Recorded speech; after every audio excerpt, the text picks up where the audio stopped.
एक दफा का जिक्र है कि एक खूबसूरत वादी में, जो बुलंद पहाड़ों और नीले आसमान के नीचे वाक़े थी, परियों की एक छोटी सी सल्तनत आबाद थी। इस सल्तनत का हुक्मरान एक आदिल और नेक दिल बादशाह था, जिसका नाम नूरुल सुल्तान था। नूरुल सुल्तान अपनी रियाया से बेहद मोहब्बत करता था और हमेशा उनकी खुशी के लिए फिक्रमंद रहता था। नूरुल सुल्तान का एक खास उसूल था कि वो हर रोज एक नई जगह जाकर अपनी सल्तनत की हालत देखता और रियाया की बातें सुनता।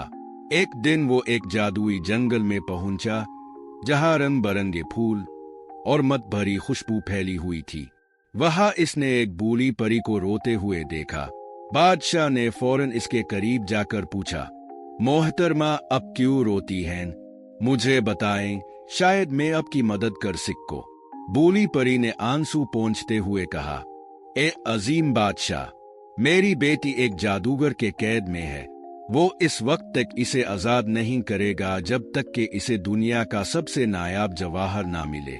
नूरुल सुल्तान ने यकीन दिलाया कि वो इसकी मदद करेगा और इसकी बेटी को आजाद कराएगा। बादशाह ने फौरी तौर पर अपने सबसे माहिर मुशीरों को बुलाया और उनसे मशवरा किया। मुशीरों ने बताया कि दुनिया का सबसे नायाब जवाहर रोशनी का मोती है, जो 7 समंदरों के पार एक पुरस्कार जजीरे में छुपा हुआ है। बादशाह ने हिचकिचाए बगैर इस मोती की तलाश का फैसला किया। इसने अपनी सबसे तेज रफ्तार परियों को साथ लिया और सफर शुरू किया। रास्ते में उन्हें कई खतरात का सामना करना पड़ा। देव कामत दरख्त, जादुई मखलूक और गहरे समंदर के तूफान।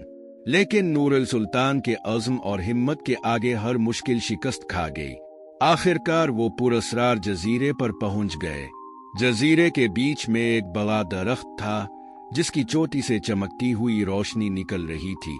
जैसे ही बादशाह और इसके साथी दरख्त के करीब पहुंचे, एक देव नमूदार हुआ और गरजते हुए कहा, ये मोती तुम्हें आसानी से नहीं मिलेगा।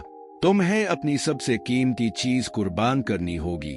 नूरुल सुल्तान ने थोड़ी देर सोचा और कहा, मेरी सबसे कीमती चीज मेरी सल्तनत की खुशी और सुकून है, लेकिन अगर इस बूढ़ी परी की बेटी को आजाद करने से किसी की जिंदगी में खुशी आ सकती है, तो मैं ये कुर्बानी देने को तैयार हूं। बादशाह की ये बात सुनकर देव मुस्कुराया और कहा, ए अजीम बादशाह, तुम्हारी नेकी और कुर्बानी के जज्बे ने मेरी आजमाइश को जीत लिया है। ये मोती लो और जाओ। नूरुल सुल्तान मोती लेकर फौरन वापस आया और जादूगर को वो मोती दे दिया। जादूगर ने अपनी कैद खत्म की और बूढ़ी परी की बेटी को आजाद कर दिया। बूढ़ी परी ने बादशाह को दुआएं दे और कहा, ए बादशाह, अब की नेकियों के चर्चे हमेशा रहेंगे।